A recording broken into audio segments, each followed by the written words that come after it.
recording.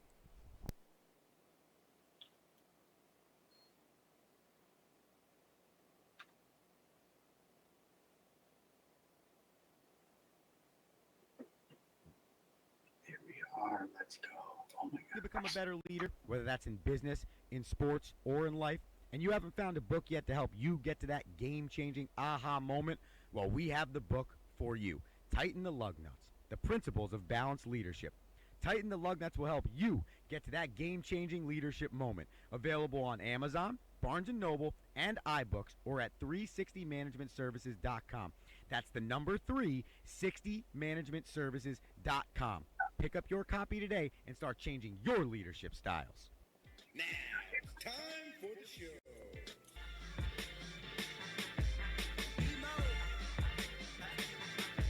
You be the judge. Do this look like work to you? Nah. Looking at the lights like it's all of this for me. Everyone tonight is here. All of this for me. Hands in the air, yeah. All of this for me. Bottles over here. All of this for me. For me. All of this for me. For me. All of this for me. For me. Light fast, light flash. All of this for me. For me. All of this for me. For me. All of this for me. For me. Bottles bringing bottles out. All of this for me. For me. You for real? Hello, and welcome into another edition of The Rome Show, April 27th edition of The Rome Show on HamiltonRadio.net, Channel 2. I am Andrew Romanella. That is Rocky Romanella. He's my co-host at the news desk this evening for The Rome Show Nightly News. We hope you like our new location inside the apartment. We felt it was time to change things up. We had to get off the couch, so now we're at the news desk, bringing you the latest and greatest in the sports world. Facebook.com/Andrew.Romanella if you want to chime in on the Facebook. And, of course, always you can call into the show, 609-807-2492, and get your voice heard. And in new news, The Last Dance has previewed for the second time on sports news on ESPN for the second week in a row. It has been an absolute success. Back to you, Andrew. We have a lot on the docket for you, ladies and gentlemen. We have the NFL draft, which a lot of noise was made. First virtual draft in NFL history. The Last Dance, as my partner just mentioned, the final season of the Bulls dynasty. However, it's more of really a documentary on the history of the Bulls. And at about 7:15, we'll be joined by Ariel Epstein. She hosts multiple shows on Sports Grid TV. She's going to come on to talk to us about the NFL draft. She's going to break down some sleepers, who she thought won, what the Patriots are doing, and a whole lot more. So stay tuned, because we'll be taking you all the way up until the 8 o'clock hour. And we're very excited about it. We are. And so listen, here's the deal. You're straight off the Rome today as a historical factoid. All right? Let's take a dive into the historical realm of sports. Of Major League Baseball specifically, okay? Here's the deal. On this date, in 1983, Nolan Ryan surpassed Walter Johnson as the strikeout leader in Major League Baseball with 3,509 strikeouts. That was a record that Walter Johnson held for 56 years before Nolan Ryan broke it on April 27, 1983. Side fact, two other pitchers would go on in that same season to break the 3,509 strikeout mark. That was set by Walter Johnson. However, no one would strike out as many people as Nolan Ryan, who had over 5,000. I just think the feeling of striking out someone in wiffle ball that I have, multiplying that by 5,000 and then putting it with a baseball in Major League Baseball, I mean, the feeling's got to be incredible. Unbelievable. I mean, imagine striking out over 3,000 people. I can imagine it, and I really would love that feeling to hear an umpire or a blue just yell, like 5,000 times. King 10 dudes a game. So that is your straight off the Rome today. A little bit of baseball history. We miss baseball here on the Rome Show. And we know the Romo Sapiens are missing not just baseball, but all sports. So we wanted to give you a little bit of information on what today was like 25 some years ago. I think real quick though, Tell me. as cool as it is to like hear the strikeout sound, Like, how many Ks could I get hung up in the left? Like, Yeah, in the left leg. That'd be cool. Yes. Or well, now it's on the virtual scoreboard. I know, but The K. Yeah, but if there's something like there's like nostalgia, like it's me and the fans are communicating when they're hanging All right. for me. I have a question. Okay. So when you go to a game and a dude strikes out like 12, right? And you got the guy in right field, he's in like the second deck, Yeah. he's hanging the. Did he bring those on his own, or is it like when you sit at that seat? Let's take the Mets for example. It's almost like, okay, it's your obligation in section 207, seat 5, row A. No, You have to hold the case. No, he's like the pin guy, or he's like the guy that dances at every Or the home game. Marlins guy. Yeah. There's a dude at every stadium that's the home fan. It's like, that guy. He wears the same outfit. He does the same thing every single home game. Like, and he's been a season ticket holder for 45 years. And so you're telling me that guy makes those Ks. No, I think at this point he's earned the right for the stadium to make To the keep cage the for case him. for him. Yeah. And he's like, yo, do you mind if I leave the cage here? He's got space Like, light up in the stadium for a I second. gotta ride the 7 train home. I can't really take this cage. Yeah. I gotta leave all 15 innings here from the Grominator. All right. Before Ariel calls us, okay, she's gonna call us in about 3 or 4 minutes at 7:15 to break down the draft. I want your opinion, okay? Some information about the draft, and I think it's a little skewed. Rocky and I talked about this last night. 55 million people watched the NFL virtual draft, which was a record-breaking viewership for the draft. But the fact of the matter is, no shit, pardon my French, like, everyone's home. So, Yeah. of course, they're going to break the Right, record. there's nothing else to watch. So I don't take that information with how I judge the draft. I took it by simply this. It was aesthetically pleasing. I enjoyed the way they bounced between the commentators. Over 600 cameras. Fantastic. And I thought overall, besides Roger Goodell, being one of the most awkward people on camera I ever. thought he was awesome. I thought he was so awkward. It was great Why? because that's him. He was really him. He was Yeah. genuine. Hey guys, now that we're starting the second round, I'm going to move over to my comfortable chair. Like, I know, literally, like he's literally fitting the stereotype for anyone you want to hate who has a lot of money, like sitting in a big leather chair, like with like huge.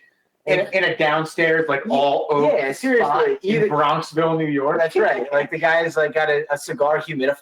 All right, down there. besides Roger Goodell's setup, those are the things. I didn't think he was great. I thought he was awkward on camera, but I thought everything else was great. No, I actually enjoyed the draft. I thought they did a really good job. And what I loved was that because it was virtual, no GM, no team was gonna overextend themselves. Absolutely. Right? There was no war room, so you didn't have people yelling or like coming up with ridiculous trades and schemes on like who they should draft. Like, I really believe that every GM and every organization literally just like, this is who we're taking. Here's what's best. If this happens, we're going to go here. If this happens, I'm going to go there. Like, I didn't have to wait 15 minutes for everyone. I agree. Right? It was the fastest picks, least amount of drama. Like, here's who's picking. Here's why he's good. And like, it was just pure. It was nice. And I think because someone asked me this yesterday, they go, Romo, what did you think about the draft? I'm like, I loved it.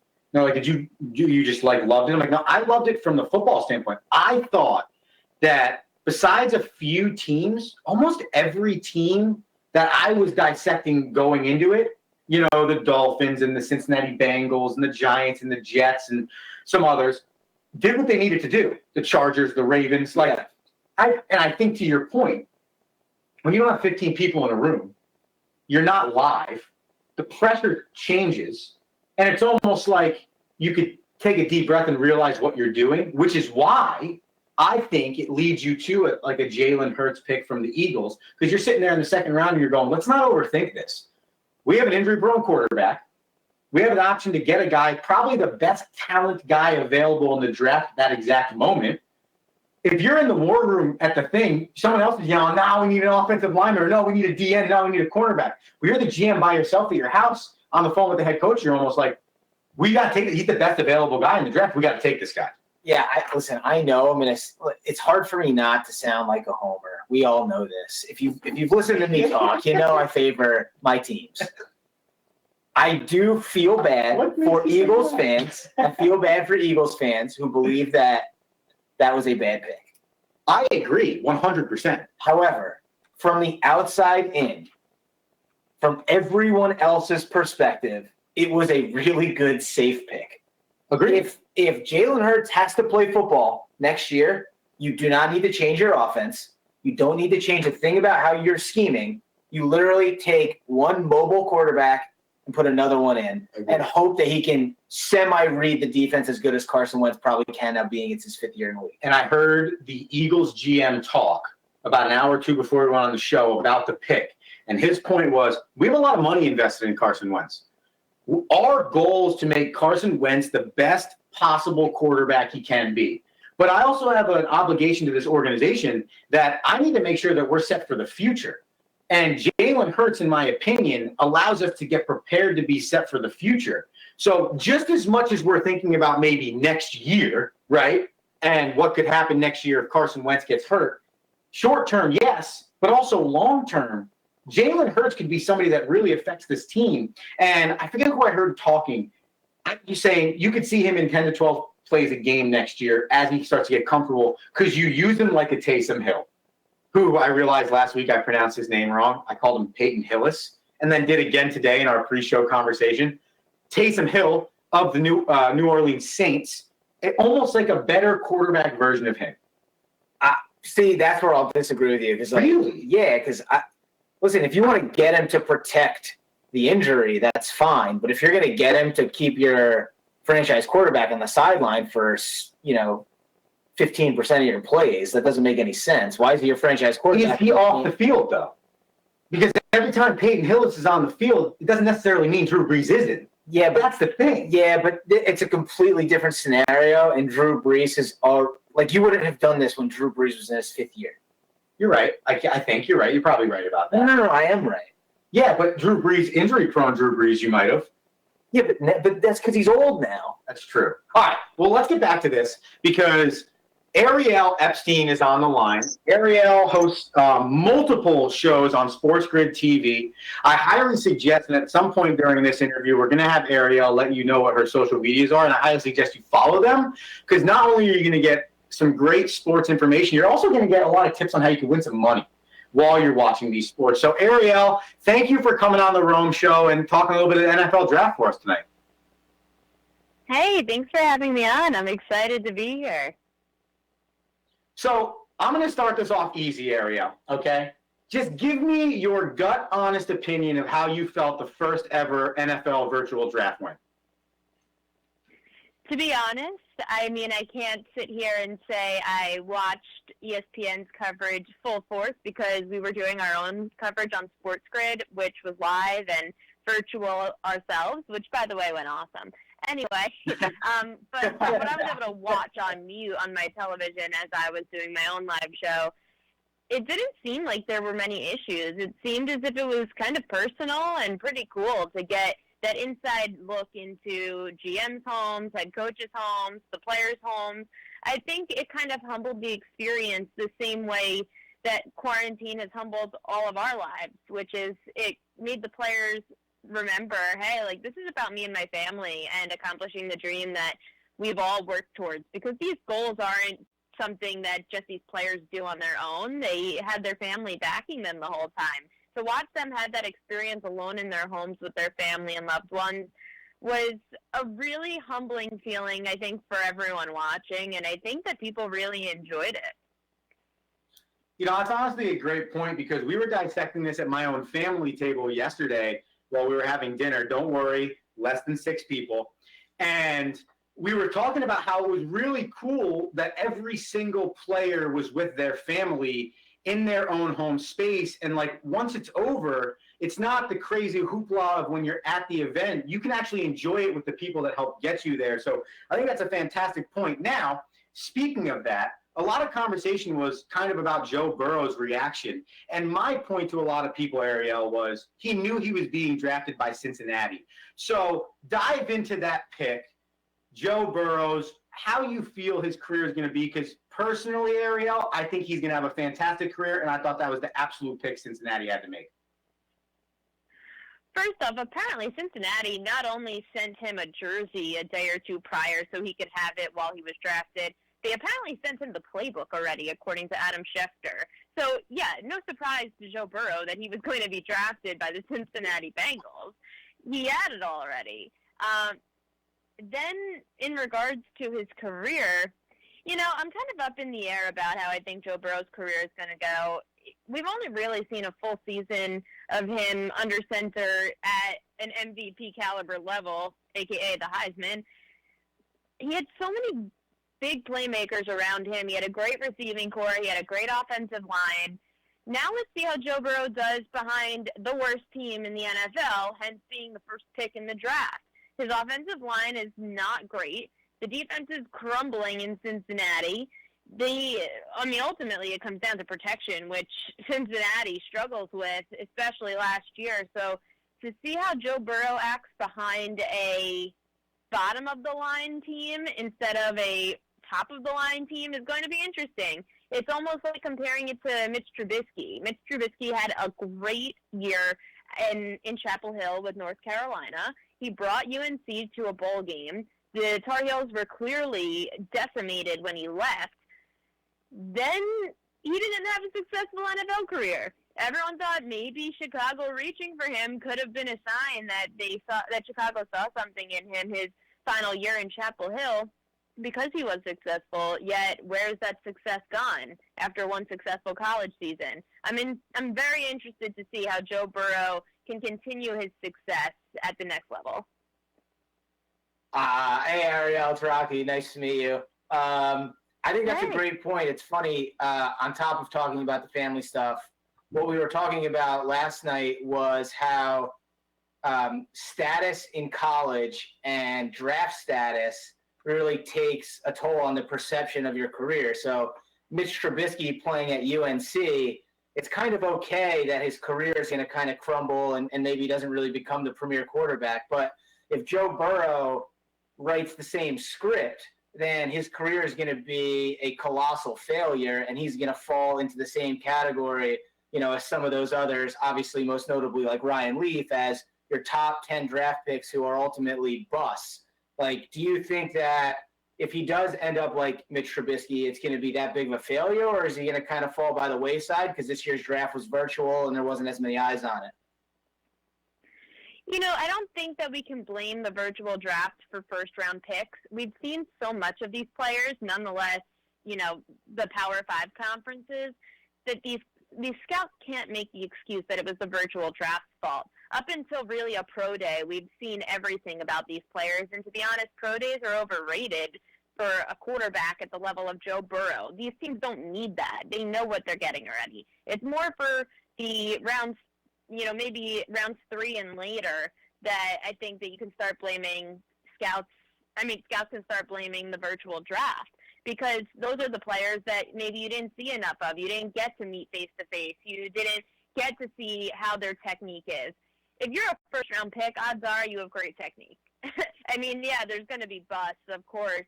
Now, the interesting thing about the quarterback situation, we've seen we haven't really, up until this year, we didn't see a Heisman winner win a Super Bowl. Nonetheless, a Heisman-winning quarterback. I think it's going to be interesting to see how Joe Burrow can really elevate himself at the next level. I think Joe Burrow, it's going to be a wait-and-see game. How can his receivers help him? Is A.J. Green going to be healthy enough to play this year? How much of a factor will that play? In regards to, his career being a failure, I think if you're the first overall pick in the draft and you turn out to be like a Mitch Trubisky, it's a major issue. You're investing the most money into a player that any other team will invest in a player in the draft if he's your number 1 overall pick. I think Baker Mayfield is a bust.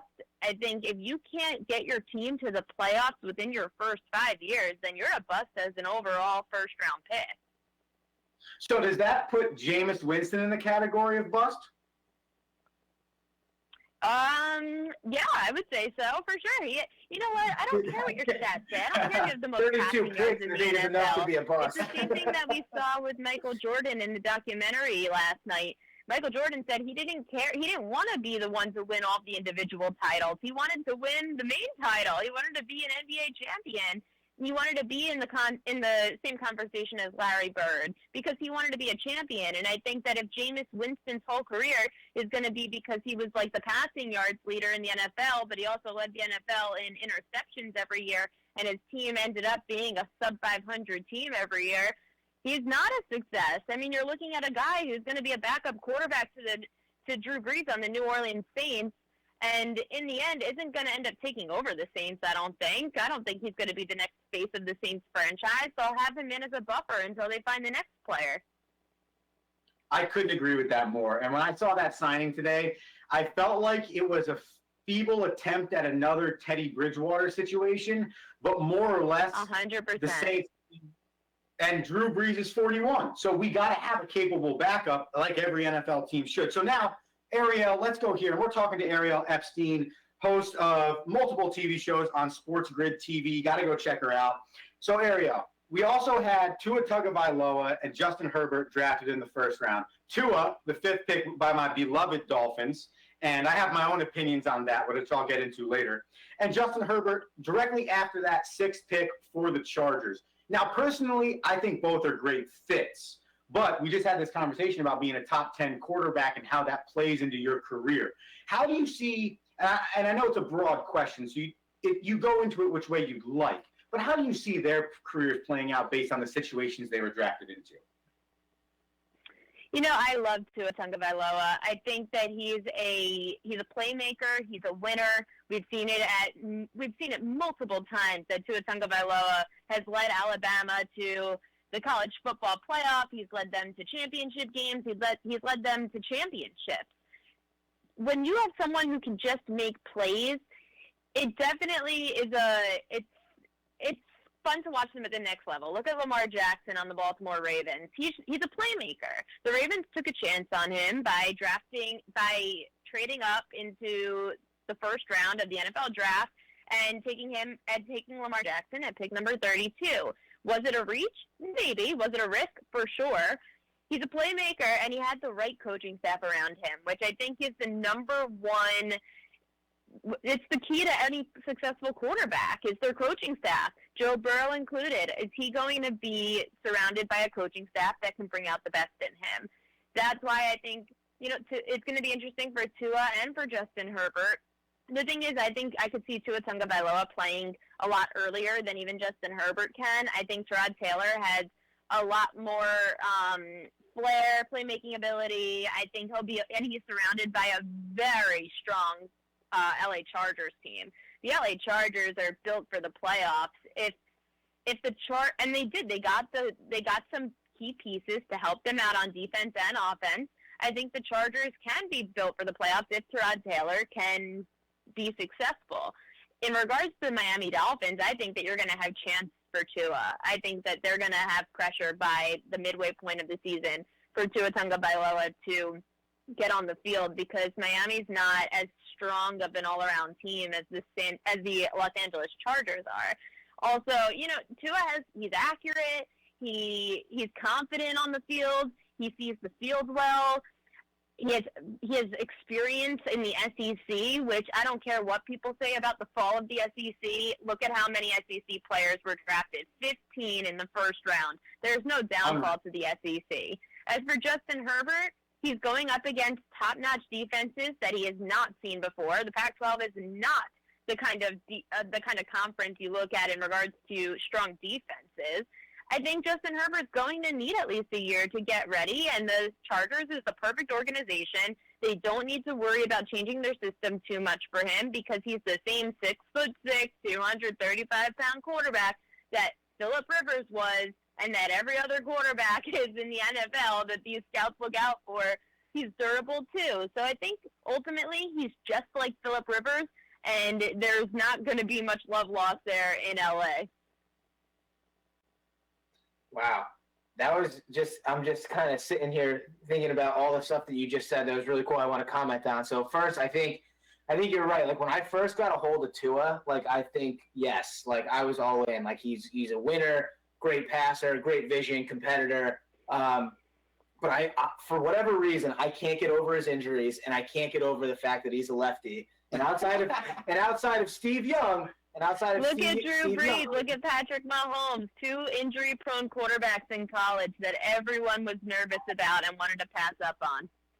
All right, so you cut me off. I didn't even get a chance to ask. Like, I was gonna say, like, listen, you're in it. You're real time sports. Like, you're way more knowledgeable than I am. I'm your casual water cooler fan. Like, do you believe in the superstitions of the casual fan? Like, for me, like, if it was the Giants in the spot of the Dolphins, I would have been like, I don't know if I want Tua. Like, I don't know if I want a lefty or if I want someone injury prone.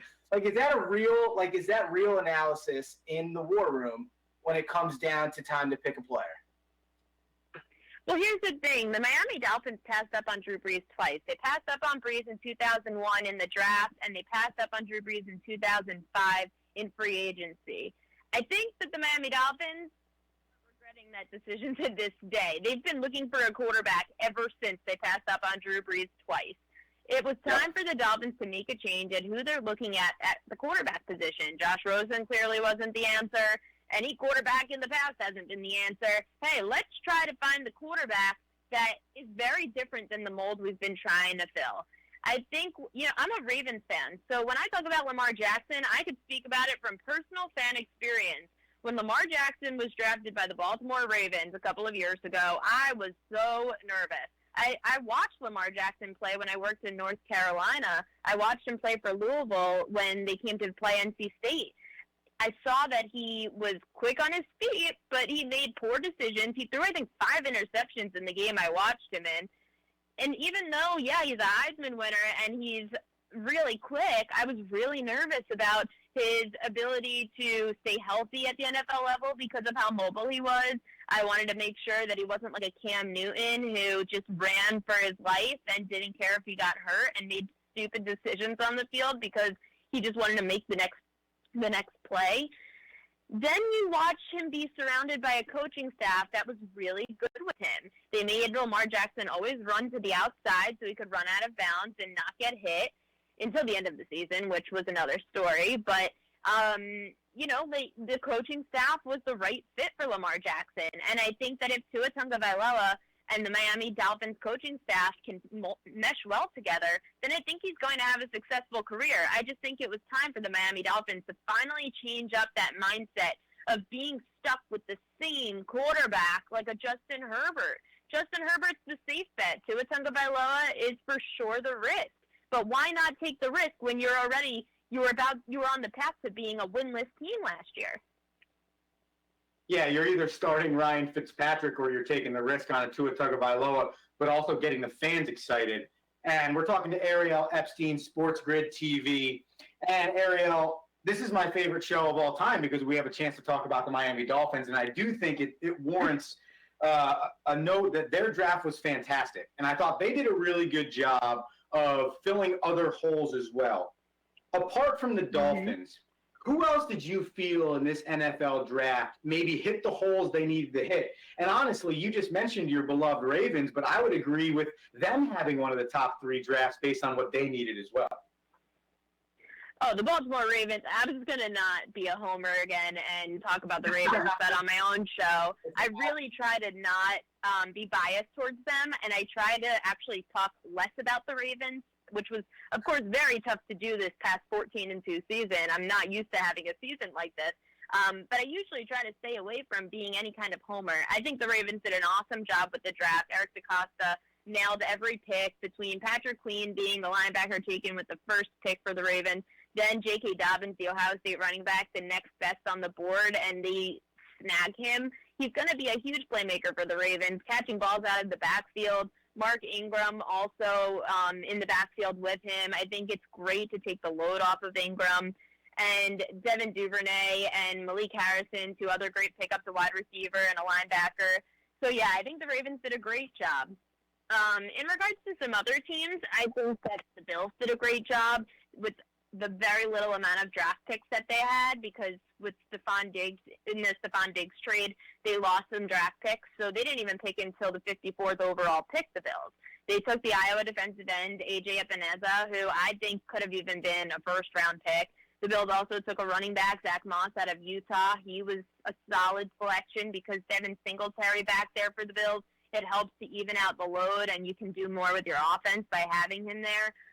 So for doing so much with so little picks, nonetheless getting a backup quarterback in Jake Fromm out of Georgia. I think the Bills did a lot with the little amount that they had. Now, the Patriots and the Packers, to me, were just, I don't know what they were doing.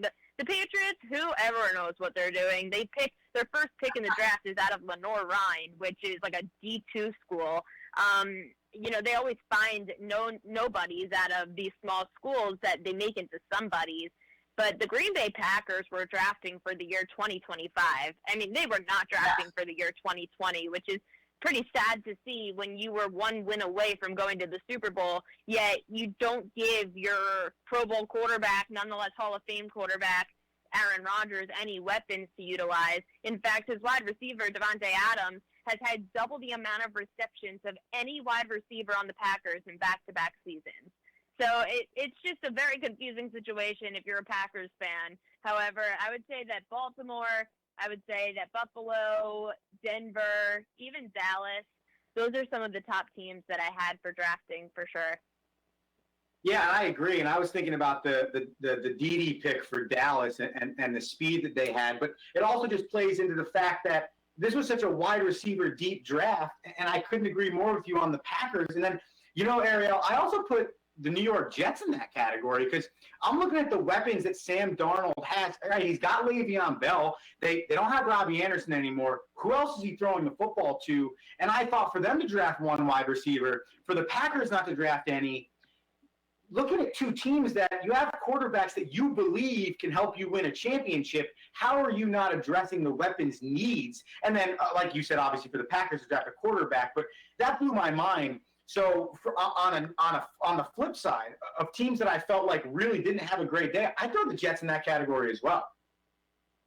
Interesting you feel that way. I actually think the Jets had a pretty good draft. I think that they had to take up the offer of having an offensive tackle available when it came to their pick at 11.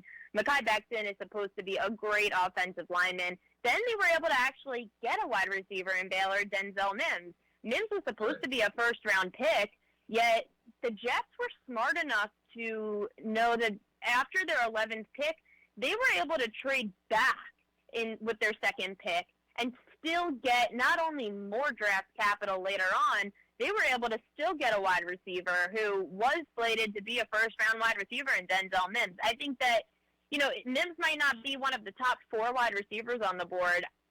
I think it was still the player they were looking at to get, which is why the Jets felt they were able to trade back. Then they were able to get a safety out of Cal, Ashton Davis, who was he's supposed to be a good safety. I don't know too much about him. I know that he's had a few picks this past year. I think he's supposed to be a very good safety. So with it being such a draft that was low on safeties, with no safeties being selected in the first round of the draft, he's one of the top candidates as one of the best safeties on the board. So I don't think the Jets did so terribly. I think it's just, it's tough when you're at the 11th pick in the draft, and you just wish that that the team would take a wide receiver because they're in such need for a wide receiver. Yet they go and take an offensive lineman. I remember, if the Ravens did that, and I thought, they need a receiver, and they take a lineman. It's just not trendy of a pick. But ultimately, I think that the Jets had to protect Sam Darnold more, and that's why Mekhi Becton was a solid first pick. I definitely do agree with that. And I had actually read an article today, Ariel, that said the Jets drafted great for Le'Veon Bell. And it made me laugh, but if the Jets are drafting great and it's helping Le'Veon Bell, it's clearly going to help Sam Darnold as well. All right, one or two more for you here before we let you go tonight on the Rome Show. So this is a two-part question, and it kind of couples the free agency. So a lot of this draft was talked about, what are the Patriots going to do? How are they going to address the quarterback situation? My brother here thought Jake Fromm was going to be the answer for the Pats. I thought it was going to be Jordan Love, with which they had an opportunity to get, but they traded out of the first round. So they decided not to go that way. So does that show a lot of confidence in Jared Stidham, A, who's currently on their roster, but B, is there a realistic chance that like a Cam Newton could end up on the Patriots roster before all said and done? The Patriots definitely had an interesting draft. I thought it was funny that the Patriots head coach Bill Belichick said it wasn't by design to not draft a quarterback. I think it does show that there is some sort of confidence in Stidham. Belichick said Stidham has shown a lot of improvement in the last year. They have Brian Hoyer as the backup currently.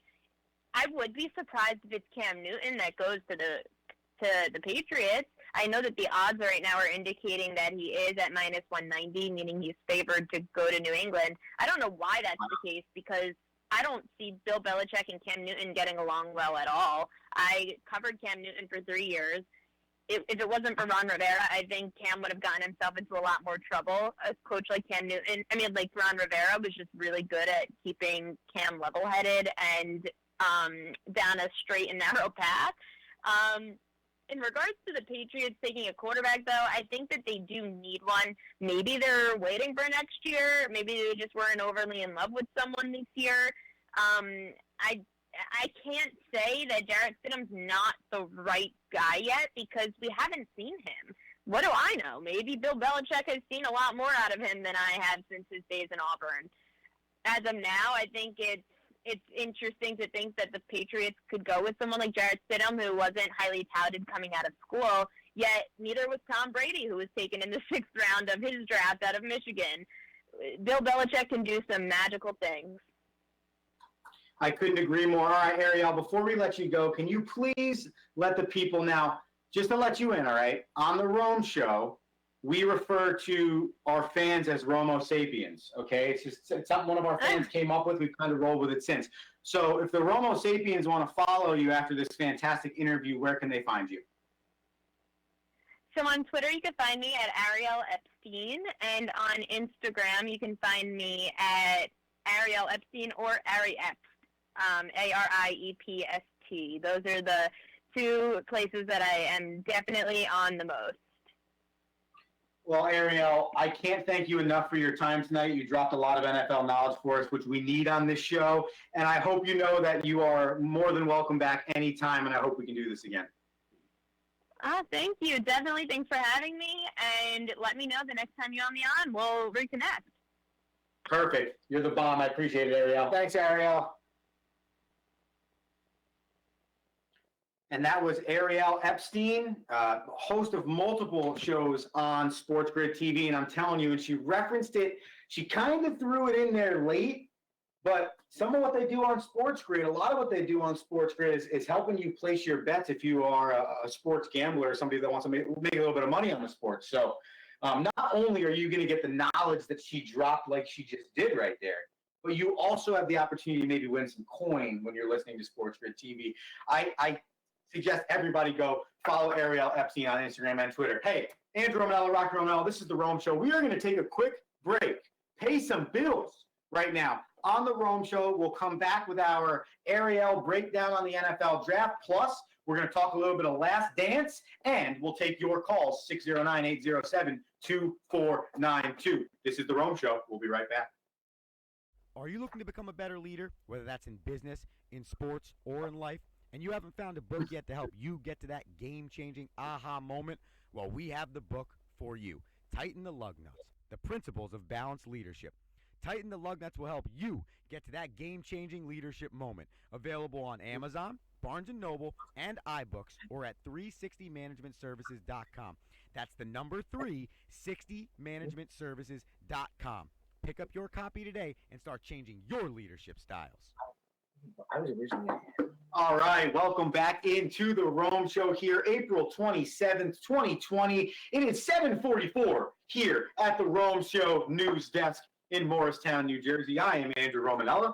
That is Rocky Romanella. We will be reporting the news for you here in the sports world up until about 8:10. We started a little late tonight, so we're going to bring it all the way up till 8:10. Remember, you can listen to us on HamiltonRadio.net, Channel 2, Facebook.com/Andrew.Romanella, or the Hamilton Radio app. We will be taking your calls for the remainder of the evening, 609-807-2492. And like so many people have already done, chime in on that Facebook comment section there. And let us know what you're feeling. And give us some of your opinions on Ariel, because I got to tell you what, man, she was fantastic.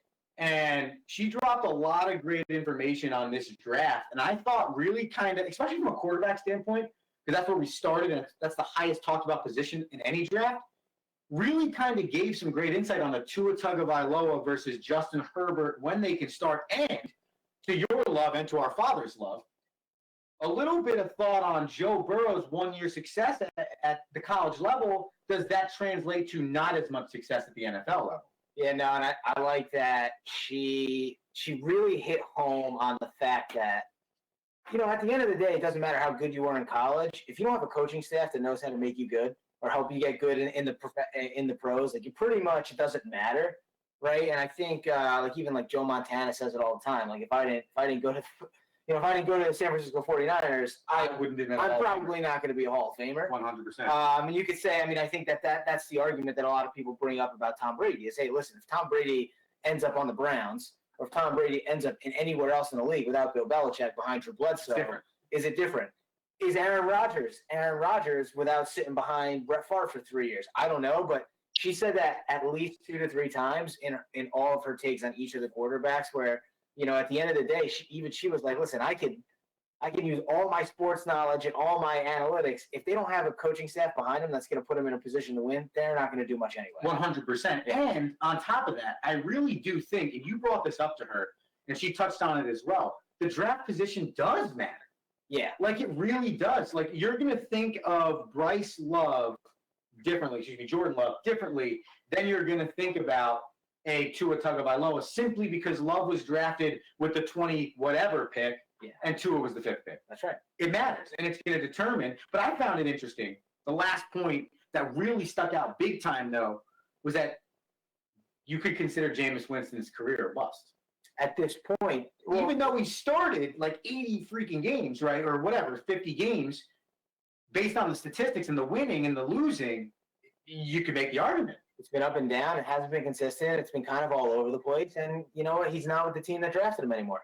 Again, make sure you go follow Ariel Epstein on Twitter and Instagram. I tagged her in both Coach Romo24 in my Instagram story and on my Twitter. So you can get both of her links on both sites if you go directly to mine, which I hope all of you are already following. On the topic of social media, before we move on here, okay, the Wide World of Rome social media is back, okay? WideWorldOfRome.com is fully locked and loaded, okay? We've updated all the logos. We've updated all the passwords. We've updated the entire apparel store, okay? So go to wideworldofrome.com, all right? And a multitude of things will happen. Multitude. You'll find a blog post from Rocky from about 4 months ago from his first hole-in-one ever. Huge. All right? You're going to find the Squad Locker store, which you can buy all the great Rome Show apparel. Sick. Okay? It is. It's sick. And also, you can find the SoundCloud, the Apple Podcast, the Google Podcast, and the Spotify link to the podcast because I do understand, people, that not everyone can listen to the Rome Show live. However, we know everyone loves the Rome Show. So you're going to listen to it eventually. So Tuesday through Sunday, you need the outlet, wideworldofrome.com, Wide World of Rome on Twitter and the Gram. Here's the goal.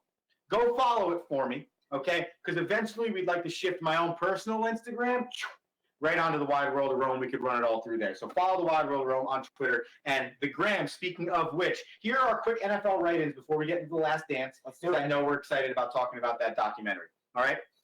Few write-ins. The Ravens won the draft, getting another cornerstone middle linebacker and an elite running back. Couldn't agree more, and that's exactly what Ariel said.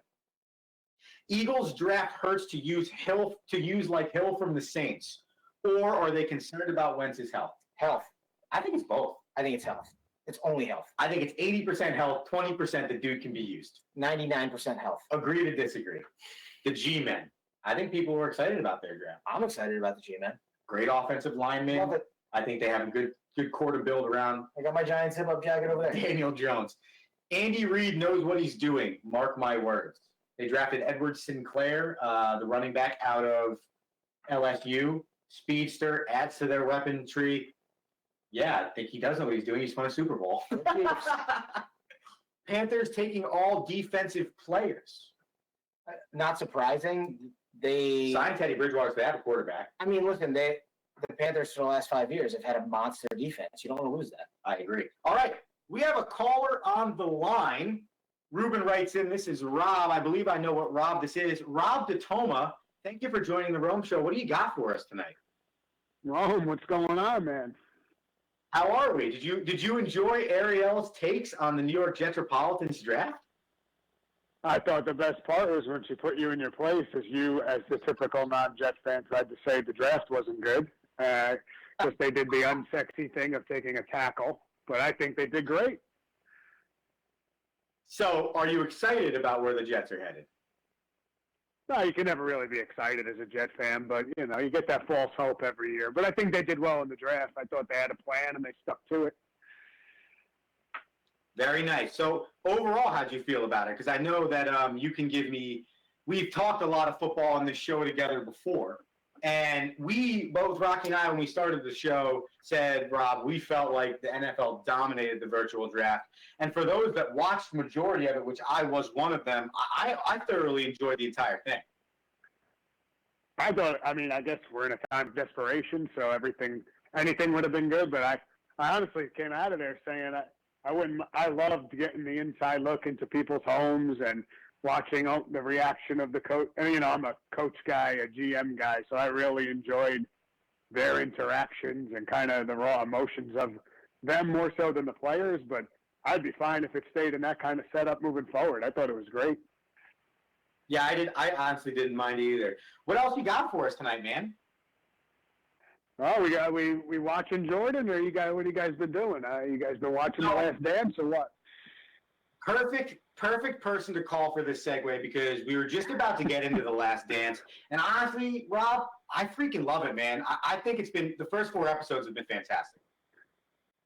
Yeah, it's just been like, to me, it's like a little refresher because that's who I grew up rooting for. But the early stuff, I didn't know a lot of this stuff. So, and a lot of people are kind of upset, I guess, with the timeline of it going back and forth. But I think it's friggin' awesome how they bounce back from one to the other, and you get to see kind of the backstory into why they all became who they were. No, I agree with you, Rob. I love how they're giving you, like, obviously it's about the 98 team, but they're going to give you the context around the team. And when they open it up, like last time when they opened it up with Rodman and they kind of got into it, right before you kind of saw it, flashes back to him as a kid. And I had no idea where he played college ball. I had no idea, like, that he was that real straight and narrow for the most part until he dated Madonna. Yeah. That was a big turning point in his life. But I'm with you, man. I love the flashback. I love the context behind, you know, each of the stories surrounding, you know, how they got to where they were.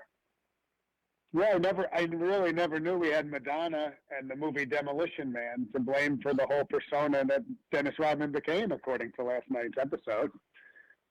It is kind of funny, though, when you realize that, like, it was an exact quote. It was like he started dating Madonna, and Madonna told him he had to express himself. Yeah. Yeah. I wish they got a little more in depth with that Las Vegas night and Jordan knocking on the door. I think that would have been an awesome, awesome thing to be a part of. Well, Rob, it's funny, all right? It's funny that you bring up that story because Rocky and I were talking about this before the show. That whole Dennis Rodman can go on vacation during basketball season, which is completely unheard of ever, just goes to show, and again, you could touch on this because you're a coach guy, how much of a player's coach Phil Jackson was and is. Like, for him to have the awareness to understand that for Dennis Rodman to do what Dennis Rodman needed to do for that Chicago Bulls team to win, I got to let this dude go on vacation. And MJ's like, bro, if he leaves, he's not coming back in 48 hours. And he didn't, but it didn't matter to them because it was what Dennis needed to do. And I thought that was a lot of kudos to Phil Jackson, the type of coach he was. Yeah, absolutely. I think I texted my brother after the first 2 episodes last Sunday, and I said, I think this thing's going to show us just how unbelievably good Phil Jackson was.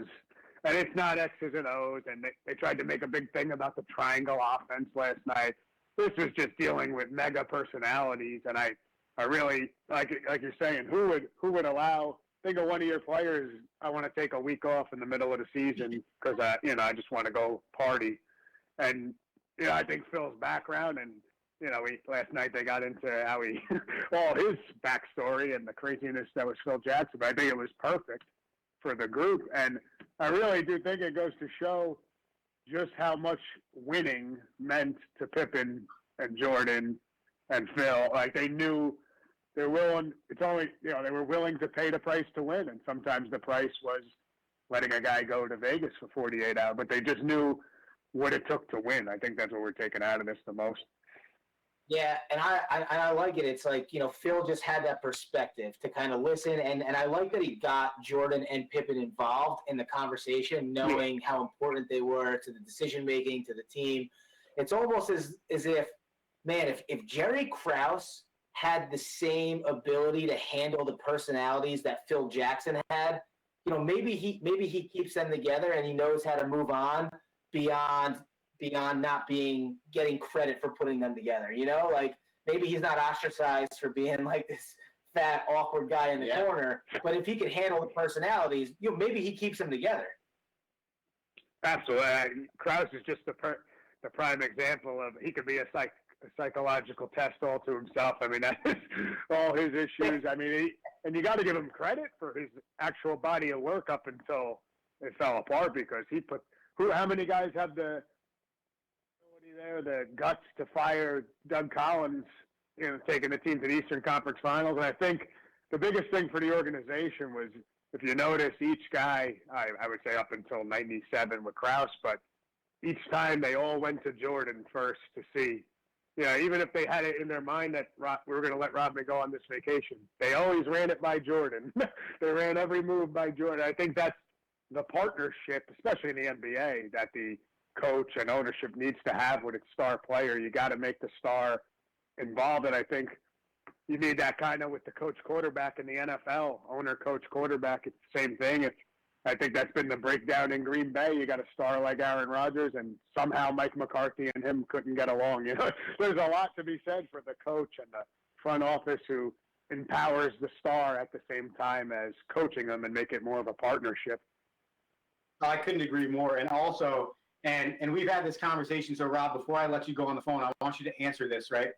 How important is that championship in the career of a player? Because, we heard that a lot throughout this last two episodes specifically, where Jordan spoke about being in the class of Larry Bird and being in the class of Magic Johnson, and how that 91 championship was so instrumental in his legacy. And I know you and I talk about legacy all the time and how you define legacy. And I do feel like, though, that was the most pure depiction of, if I want to be great, I can't be associated with great unless I find a way to win that championship. Yeah, I think you saw the raw emotion of him in the locker room after the game. I mean, that was the part that got me last night. They come back into that LA locker room, and it's his dad with the championship hat on and the fist pump, and how about all the players that he had played with for 5-6 years saying that's the first time we've ever seen the non-angry, non-driven Mike for a time. It was they actually didn't think he was human until they watched him cry with the trophy in his hand. I mean, and I think that's, in sports, that's the thing, you get the validation. That's the validation. You hold the trophy in your hand. It's never the MVP or the scoring title. It's when you take your team to the title. And I think we have trophies and rings to validate what we do in sports, and that was his moment. I couldn't agree more. Mr. Rob DeToma, thank you so much for calling into the Rome Show here on Monday evening. Yeah, thanks for having me, man. It was awesome. Good talking to you guys. Always a pleasure, Rob. I hope to hear back from you next Monday. Stay safe. Stay safe. Talk to you soon.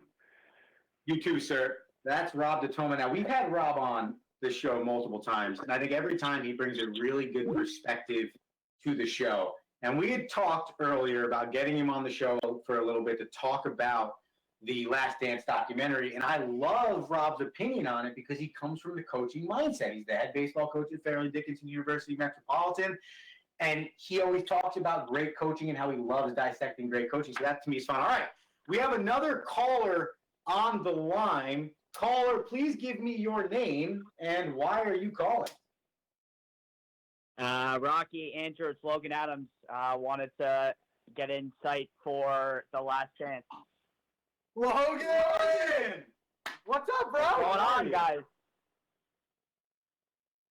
How we doing? Of all the callers that we might have had on this show, Logan, you are probably a top 2 of our most excited to call in. No doubt, dude. You're my favorite. I'm pumped. Logan, how are you doing?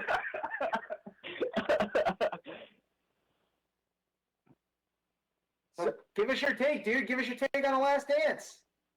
I think it's been great, guys. I think overall it's kind of cool to see the Michael Jordan perspective of it too, because with me growing up, it's been LeBron James, and now it's been able to see kind of, I don't really know a lot about MJ, and now seeing this documentary series, it gives me another kind of insight of how special of a player he was, and how much he was willing to kind of incorporate his team, and making sure that one, he was, as we saw in the last episode, that he wanted to make sure that his team was now moving forward instead of his individual awards. So I think now seeing the perspective of the Michael Jordan era, where I didn't really get to see a lot of, because I was born during the time when he was in his prime. So I think that was like a really, really cool. It's really cool to see kind of how much of an impact he had on the culture of basketball, but also in general the way he incorporated his team, and he really found a way to make sure that everybody was incorporated in it. See, Logan, I really want you to touch on that, right? Because I was thinking about this last night. Now, I was born in 1990, right? So by the time MJ won his 6th title, I was 8 years old. So I got the tail end, but I don't really remember it because I wasn't a big basketball fan. So for me, part of what's been fun on this documentary is being like, yo, like he really was this good. Like seeing the tape and seeing how hard he worked, right? So is it kind of crazy to think that you and I really are kind of on the same level here, where you're watching a documentary about a guy's career that you know a lot about, but you actually never really watched? Agreed, 100%. I think now seeing a totally different perspective of it too, and I love documentaries, and I think the way they've separated in this into seeing kind of where he started from to where he is now is a whole different world. And now for us to see like a totally different side of Michael Jordan, because like you just said, Andrew, like there was no way for us to really watch it unless we really wanted to go back and watch some like YouTube highlight clips of him. But overall, I think now seeing a totally different side of Michael Jordan and the one-on-one interviews that he gives is like something that I don't think anybody in my era and in your era, Andrew, has seen before. And it's just a totally different perspective of a documentary that not a lot of people have seen before, where you're getting insights from the players that went through basically witnessing the greatest player that has ever touched a basketball, and then now where he's really been able to really set in stone, go forward, and really create the game of basketball that's become such a big thing in the United States and internationally as well. Logan, so now that you have your perspective and you've seen the history, LeBron or Michael? Michael, for sure. I think. Wow. I love it. That's because you're a hockey player. That's why. But I just like it's obviously it's a tough debate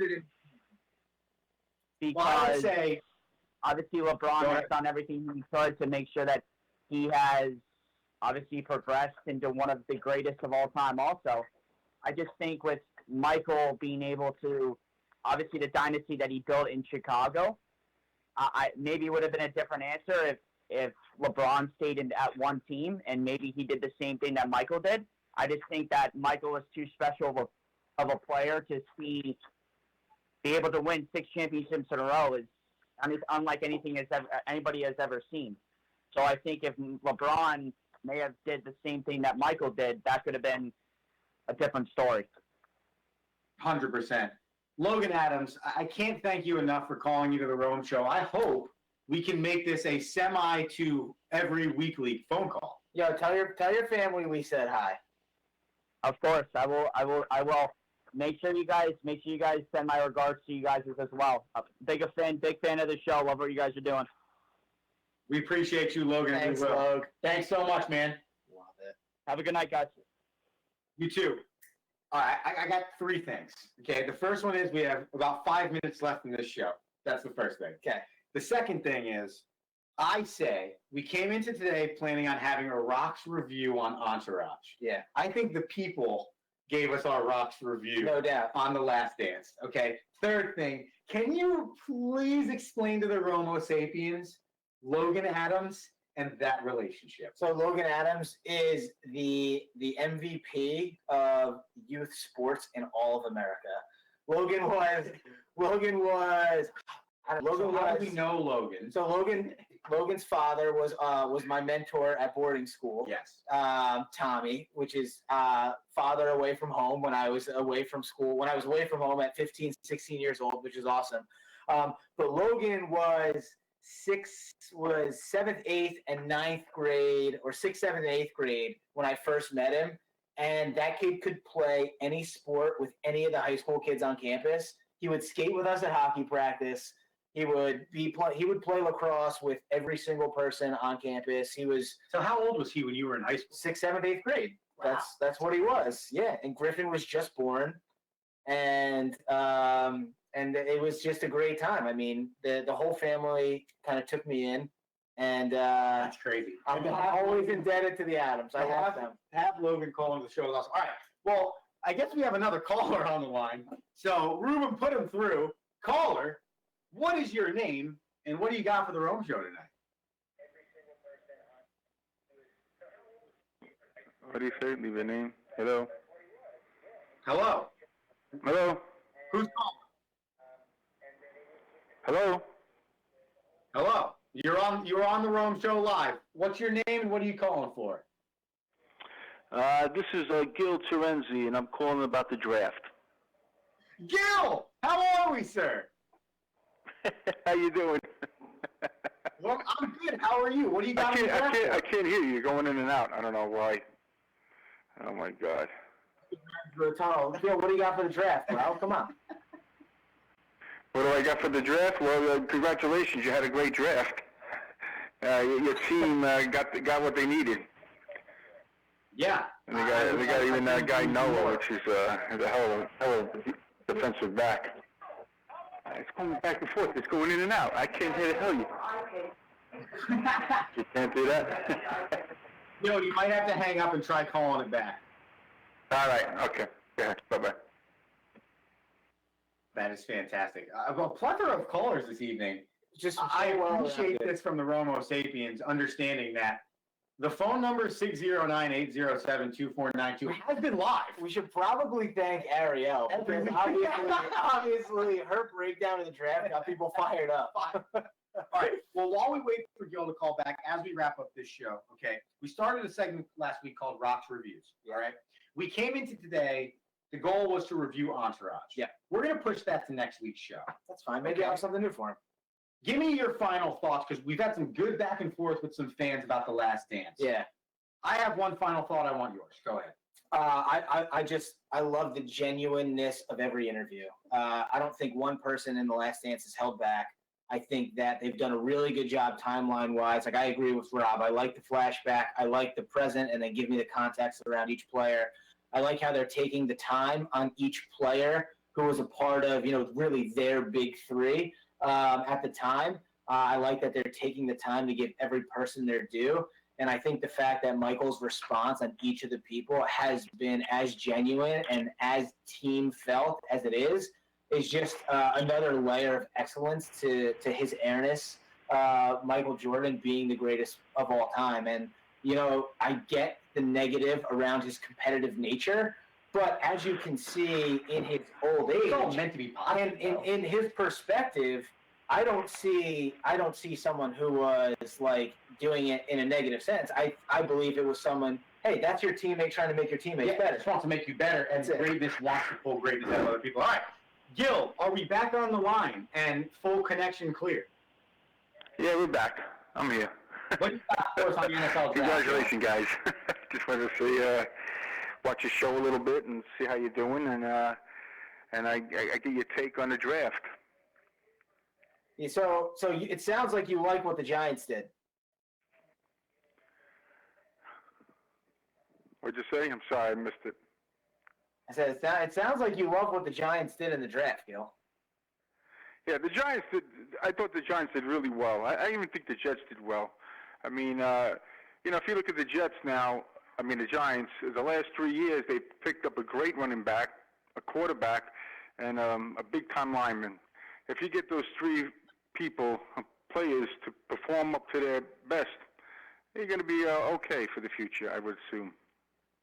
Do you feel that Daniel Jones is the guy, though, Gil, that can get the Giants there? I have that strange feeling that came out of nowhere, that pick last year. But for some strange feeling, I think they got the guy. I think they got the right guy. Yeah. I think so, too. And I think see they things that when he other plays greats that in I didn't Saquon think Barkley. he had it in him from his Duke days. But I'm really I'm surprised. I really am. And I thought Sam Darnold will have a better future, but I have my doubts at times when I saw him play last year, and maybe it was because he didn't get enough protection, or perhaps he didn't have enough of tools like the wide receivers and the running back. But they did better this year in the draft. So we'll wait and see. In football, every team can draft and get players. The level of competition is so close. If you really believe in anything, you got to believe in coaching. Coaching is the key to me. You have the coaches, and a good example is New England. This year, I don't know what they did with the draft, but he's like a mad genius. This guy always could come up with something and do well. It's really about coaching in the NFL. All the players are right there. They're all good athletes, great athletes. I always believe that the coaching will make the difference. I couldn't agree more. And we had Ariel Epstein on before, Gil, and she literally said the exact same thing. Joe Burrow's success, Tua Tagovailoa's success, Justin Herbert's success, that's all going to be determined on the system that they go into and the coaching staff that they have. So I agree, and I think I was told wrong. Gil, I originally said I didn't think the Jets had a great draft. I thought they could have gotten a few more weapons for Sam Darnold, but you do make a point. You can't protect the quarterback, and if you don't have an offensive line, it's not going to be easy to win. So that is the utmost importance in the NFL. Yeah. And Andrew, you have to be excited about the Dolphins. They got their players they needed, and it's going to be a tough year for all the teams in the Eastern Division. Your favorite team, Miami, and I don't know. Everybody says they got a shot against New England, but that Bill Belichick scares me. He's always got something up his sleeve. I agree. No matter what, as long as New England's in the division, it's tough. But honestly, Gil, I'm amped about the Dolphins. I like Tua. Even though I wanted Herbert originally, I don't care. I like Tua. I love what else they did in the draft. They addressed 3 offensive linemen, which they absolutely needed. They got some key defensive players. And they traded for Matt Breida from San Francisco, which people didn't really realize they did. So I'm super pumped. And I'm super pumped, Gil, that you called in. We love you. Thank you so much for, 1, supporting us, but 2, actually calling in and having some fun with us on the air. It was my pleasure, guys. I always look forward to talking to you and seeing you, and I wish you well, and you're doing a great job. Thanks, Gil. We love you, too. Thanks, Gil. Love you, man. All right. Take care, guys. Bye-bye. It's been a fun Rome show. Great one. It has been a fun Rome show. So we'll finish with this. I agree with all of your Last Dance points. And the honesty and seeing that side of Jordan. The one thing that I thought was really crazy was it was a quick realization for me that Michael Jordan was the 80s and 90s version of today's basketball player. I think part of the reason why there was an allure to a guy like him, and even guys like Magic, was because they played a different style of basketball than what the game was being played as. Yes. The way he jumped, the way he ran, the spin moves, that's today's NBA.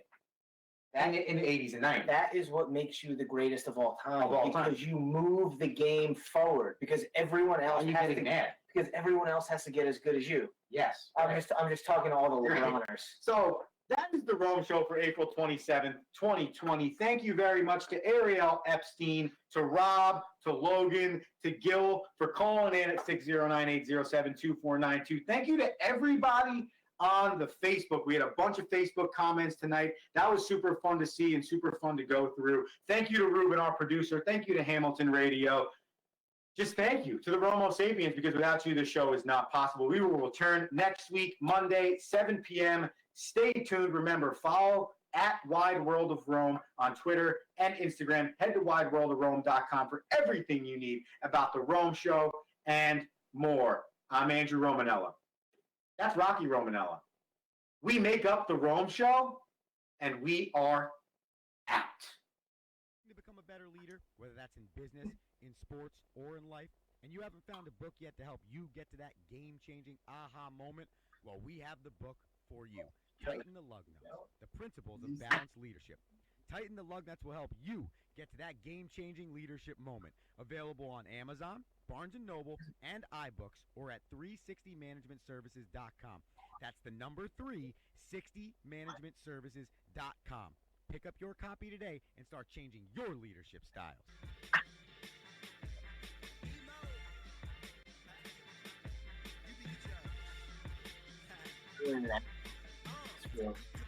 Oh, it's good. Nah, looking at the lights like it's all of this for me. Everyone tonight is here, all of this for me. Hands in the air, yeah, all of this for me. Bottles over here, all of this for me, for me. All of this for me, for me. All of this for me, for me. Light fast, lights flash, all of this for me, for me. All of this for me, for me. All of this for me, for me. Bottles bringing bottles, yeah, all of this for me, for me. You for real?